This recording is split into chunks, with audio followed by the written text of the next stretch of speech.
Paramhansa Yogananda. Jogo autobiografija. 33 skyrius. Šiuolaikinės Indijos mesijas Babadži. Stačiuose šiaurės Himalajų uolose, netoli Badrinarajano, vis dar jaučiama šventa Babadži Lahirio Mahasajos mokytojo dvasia. Mokytojas atsiskyrėlis išsaugojo fizinę savo formą šimtmečiams, gal net ir tūkstantmečiams. Nemirtingas Babadži yra avataras. Šis sanskrito kalbos žodis reiškia nužengusysis. Jį sudaro šaknis ava žemyn ir tri nusileisti. Hinduizmo šventraščiuose avataras reiškia dieviškumo nužengimą į materiją. Babadži dvasinis lygmuo yra anapus žmogaus suvokimo ribų, aiškino man Šri Juktešvaras. Žmonių trumparegis žvilgsnis negali prasismerkti iki transcendentinės jo žvaigždės. Žmogus veltui bando įsivaizduoti avataro pasiekimus. Tai praktiškai neįmanoma. Upanišados detaliai suklasifikavo kiekvieną dvasinės pažangos pakopą. Sidhas, tobulas žmogus, eina nuo dživan muptos, išsilaisvinimas gyvenant būsenos, iki paramuktos, galutinė laisvė, absoliutus mirties nugalėjimas. Pastarąją būseną pasiekęs jogas galutinai išsilaisvina iš majos vergovės ir jos atgimimų rato. Paramukta retai sugrįžta į fizinį kūną. Jei taip vis dėlto įvyksta, tuomet jis ir yra avataras, Dievo paskirtas tarpininkas dangiškam pasaulio palaiminimui. Avataras nepavaldus pasaulio ekonomikos dėsniams. Tyras jo kūnas, matomas kaip šviesos atvaizdas, nieko neįsiskolinęs gamtai.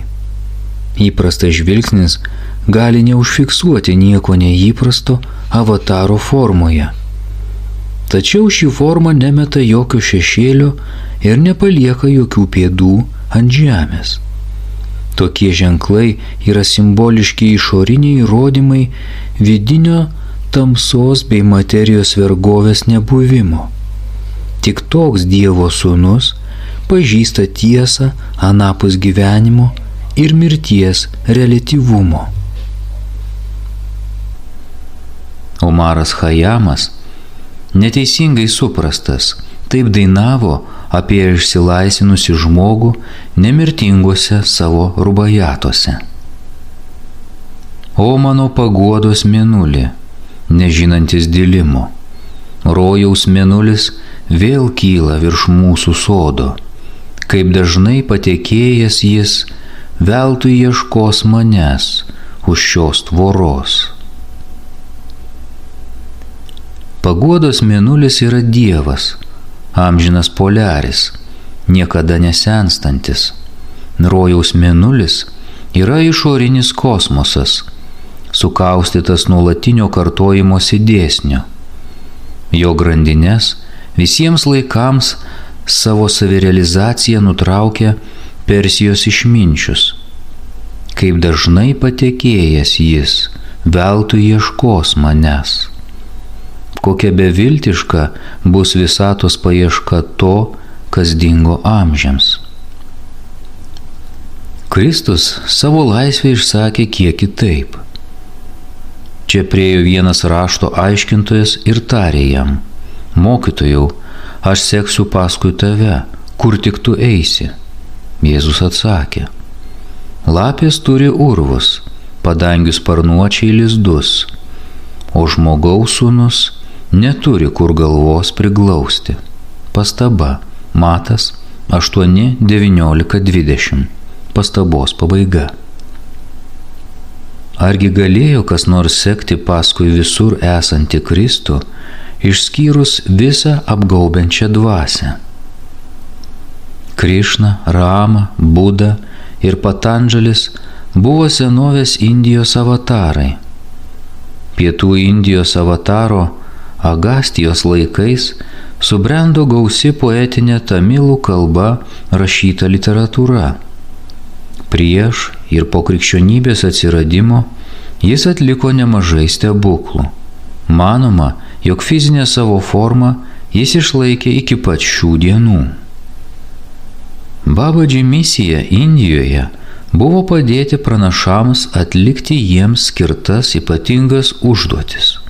Dėl šios priežasties, pagal šventraščius, jis yra Maha avataras, didysis avataras.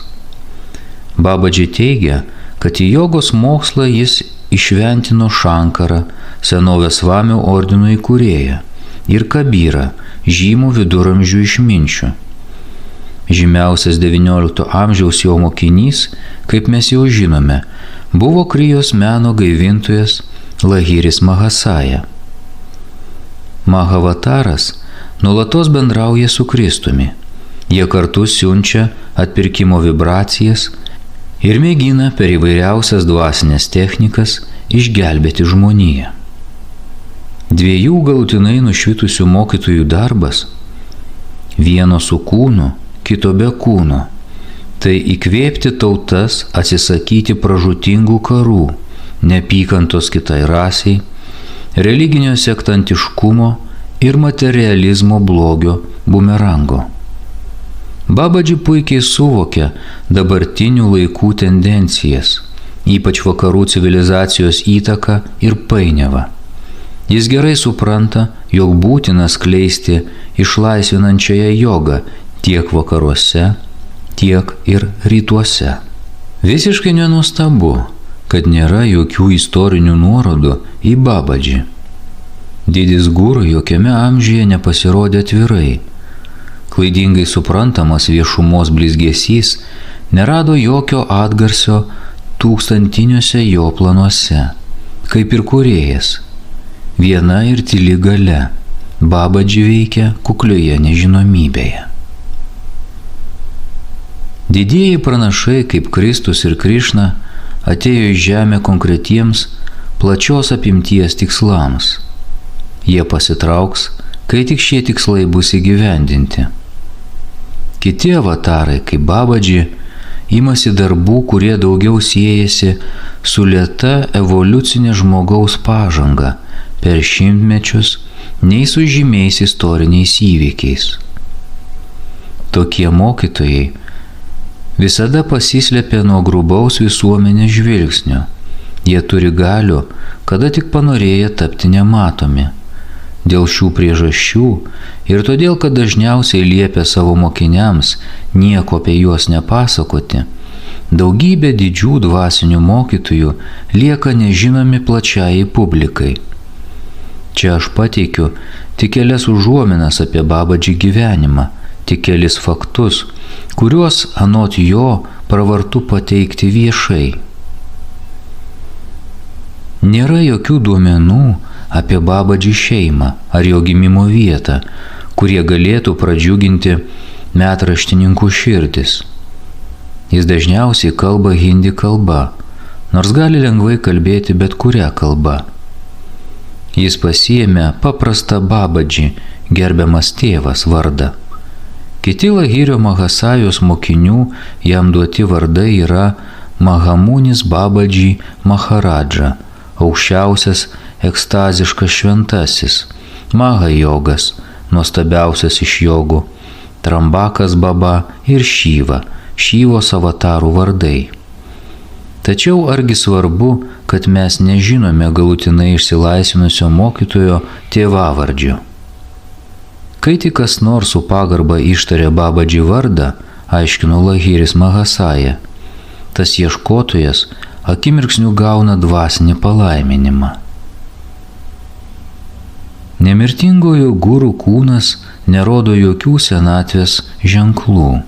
Visada jis atrodo kaip maždaug 25 metų jaunuolis. Šviesus, vidutinio ūgio ir svorio, Babadžiui kūnas yra gražus, stiprus ir skleidžiantis pastebimą švytėjimą. Jo akys yra tamsios, ramios ir švelnios. ilgi ir žvilgantis jo plaukai yra vario spalvos. Labai keista tai, jog Babadži yra nepaprastai panašus į savo mokinį Lahirį Mahasają. Panašumas toks stulbinantis, kad senatvė sulaukusi Lahirį Mahasają buvo galima palaikyti jaunai atrodančio Babadži tėvu. Mano sanskrito kalbos mokytojas Svamis Kebalananda kelis metus praleido su Babadži Himalajuose. Sau lygių neturintis mokytojas su savo grupele persikėlė iš vienos kalnų vietos į kitą, pasakojo man Kebalananda. Nedidelėme jo būryje yra 2 labai daug pasiekę amerikiečiai. Pabuvęs vienoje vietoje, Babadži tarė: Deradanda Udhavo, perkeliame savo stovyklą ir lazdas. Tokie jo žodžiai yra signalas visai grupiai nedelsiant persikelti kitą vietą.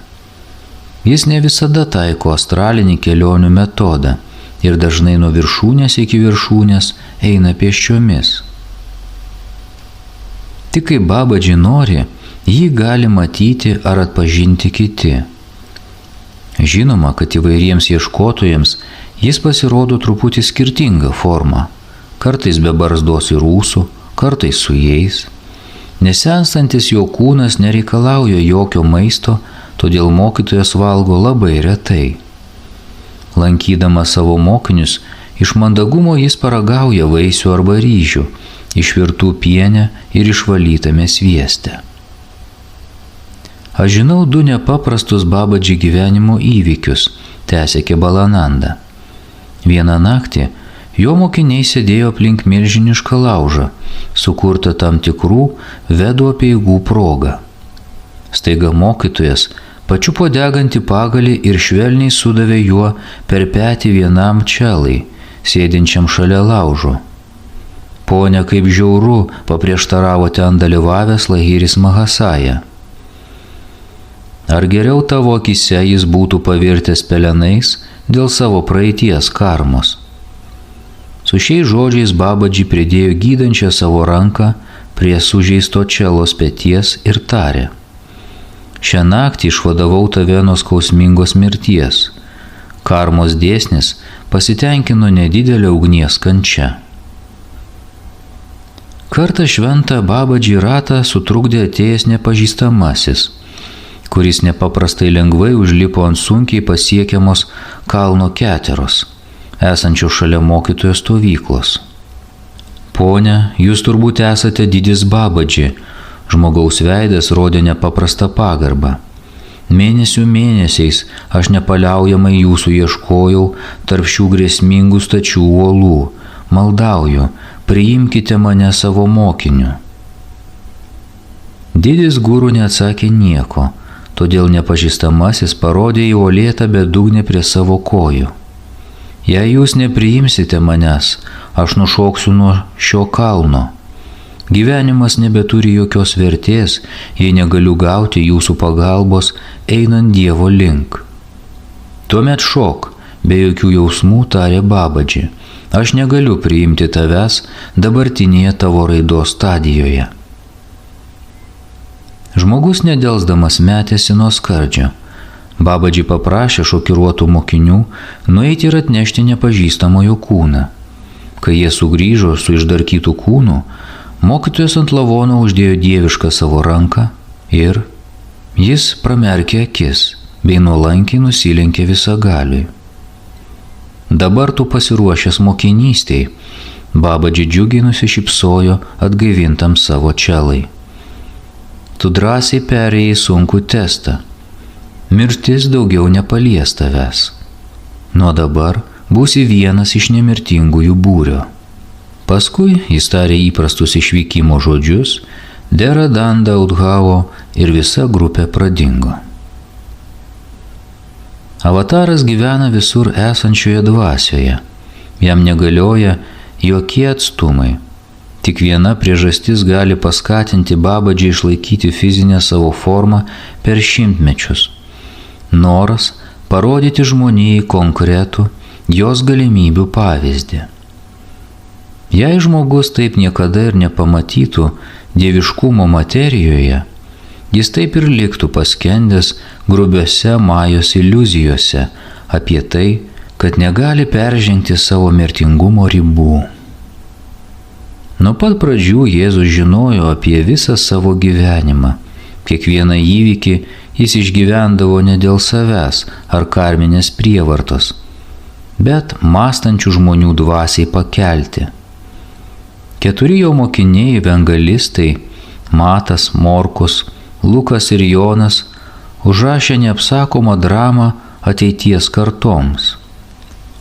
Mokytojui Babadži neegzistavo praeitis, dabartis ar ateitis. Nuo pat pradžių jis žinojo visus savo gyvenimo tarpsnius. Prisitaikęs prie riboto žmonių suvokimo, daugelį savo gyvenimo veiksmų jis suvaidino vieno ar kelių liudininkų akivaizdoje. Taip jau atsitiko, kad kai Babadži nusprendė, jog atėjo metas paskelbti apie kūno nemirtingumo galimybę, ten dalyvavo ir vienas Lahirio Mahasajos mokinys. Šį pažadą jis perpasakojo Ramai Gopalui Muzumdarui, kad jis pagaliau būtų žinomas ir kitų ieškančiųjų širdims įkvėpti. Išmintingi į kalbą ir dalyvauja tariamai natūralioje įvykių tėkmėje, tik žmonių labui. Kaip sakė Kristus, Tėve, aš žinojau, kad visuomet mane išklausai, tačiau tai sakau dėl čia esančiųjų, kad jie įtikėtų, jog tu esi manęs siuntęs. Pastaba. Jonas 11:41-42. Pastabos pabaiga. Kai Ranbadžpūre lankiausi pas niekada nemiegąjį šventąjį Ramą Gopalą. Pastaba. Visur esantis jogas, kuris pastebėjo, jog aš nenusilenkiau Tarekešvaro šventykloje. 13 skyrius. Pastabos pabaiga. Pastarasis papasakojo nuostabią istoriją apie savo susitikimą su Babadži. Kartais palikdavau nuošalę savo olą, nes norėdavau pasėdėti prie Lahirio Mahasajos kojų benarėse, pasakojo Ramas Gopalas. Vieną vidurnaktį, kai tyliai meditavau jo mokinių grupelėje, mokytojas nelauktai paprašė manęs: Ramai Gopalai, tu jau pat eik į Dasa Samet Hogatą. Netrukus aš pasiekiau tą nuošalę vietą. Ryškiai švietė mėnulis ir blizgėjo žvaigždės. Kai trumpam ramiai atsisėdau, mano dėmesį patraukė šalia mano kojų gulinti akmeninė plokštė. Ji lėtai pakilo ir atvėrė duris į požeminę olą. Kol akmuo kažkokiu nesuprantamu būdu laikė pusiausvyrą, iš olos aukštai į orą pakilo jauna, nuostabiai apsirengusi ir nepaprastai žavinga mergina. Apgaubta švelnios aureolės, ji lėtai nusileido šalia manęs ir stovėjo nejudėdama, paskendusi vidinėje ekstazėje. Pagaliau ji sujudėjo ir švelniai tarė: Aš esu Matadži, Babadži sesuo. Pastaba. Šventoji motina. Matadži irgi gyveno ištisus šimtmečius. Dvasiškai ji buvo nemažiau pažengusi už savo brolį. Paskendusi ekstazėje, ji gyvena slaptoje požeminėje oloje šalia Dasa Samet Hogato. Pastabos pabaiga. Aš paprašiau jo ir Lahirio Mahasajos ateiti šią naktį prie mano olos, aptarti labai svarbių dalykų. Virš Gangos praplaukė ir neaiški šviesa. Tamsiuose vandenyse atsispindėjo keistas švytėjimas. Jis vis artėjo, kol akinamai sublizgėjęs atsirado šalia Matadži ir akimirksniu pavirto į žmogišką Lahirio Mahasajos formą. Jis nuolankiai nusilenkė prie šventosios kojų. Man dar nespėjus atsitokėti nuo šoko, ore pasirodė judanti, besisukanti mistinė šviesos masė. Greitai nusileidęs, liepsnojantis sūkurys prisijungė prie mūsų grupės ir pavirto nuostabaus jaunuolio kūnu, kuris, kaip aš iškart supratau, buvo Babadži. Jis buvo visai kaip Lahiris Mahasaja, tik atrodė daug jaunesnis ir turėjo ilgus šviesius plaukus. Lahiris Mahasaja, Matadži ir aš suklupome prie guru kojų. Palietus dievišką jo kūną, kiekvieną mano kūno gyslelę užliejo nežemiškas palaimingos didybės pojūtis. Palaimintoji sesė, tarė Babadži, aš ketinu atsikratyti savo formos ir pasinerti į beribę tėkmę. Aš jau supratau tavo planus, mylimas mokytojau, todėl šią naktį ir norėjau su tavimi apie tai pakalbėti. Kodėl tu ketini palikti savo kūną? Šlovingoji moteris maldaudama pažvelgė į jį. Koks skirtumas, ar aš vilkėsiu matomas ar nematomas savo dvasios vandenyno bangas? Nemirtingasis guru su neįprastu sąmoju atsakė Matadži. Jei nėra jokio skirtumo, prašau nepalikti savo formos. Pastaba. Šis įvykis primena mums Talį. Garsus graikų filosofas mokė, kad nėra jokio skirtumo tarp gyvenimo ir mirties. Tuomet kodėl, pasiteiravo vienas kritikas, jūs nemirštate? Todėl, atsakė Talis, kad nėra jokio skirtumo. Pastabos pabaiga. Tebūnie taip, iškilmingai tarė Babadži, aš niekada nepaliksiu fizinio savo kūno. Jis visada bus matomas bent jau nedideliai šios žemės gyventojų grupeliai. Viešpats tavo lūpomis išsakė savo norą. Kai aš su pagarbia baime klausiausi šių aukštesnių būtybių pokalbio, didis guru atsisuko ir su meile pažvelgė į mane. Nebijok, Ramai Gopalai, tarė jis, tu palaimintas būti šio nemirtingo pažado liudininku. Kai švelni Babadži balso melodija nutilo, jo ir Lahirio Mahasajos kūnai lėtai pakilo ir nuplaukė atgal virš Gangos. Jiems išnykus nakties danguje dar matėsi jų kūnus supati akinančio šviesos aureolę. Matadži nuplaukė į savo olą ir pradingo ten. Akmeninė plokštė užsidarė, lyg veikiama nematomos virties. Be galo įkvėptas vėl nukeliavau į Lahirio Mahasajos namus.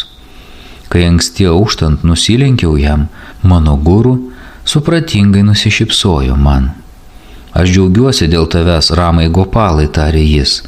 Tavo noras sutikti Babadži ir Matadži pagaliau išsipildė.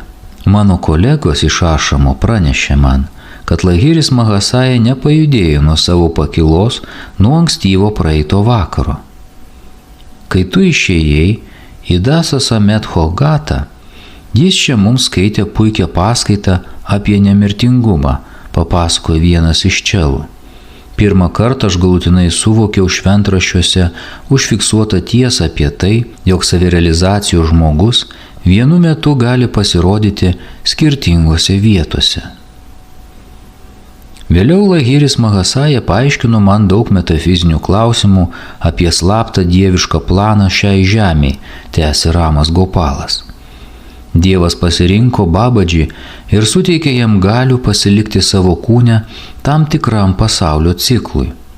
Amžiai ateina ir išeina, ir tik nemirtingasis mokytojas, stebėdamas šimtmečių dramą, visiems laikams pasilik šioje žemiškoje scenoje. Pastaba. Iš tiesų sakau jums, kas laikysis mano žodžio, neragaus mirties per amžius. Jonas 8:51. Pastabos pabaiga. Pabaiga.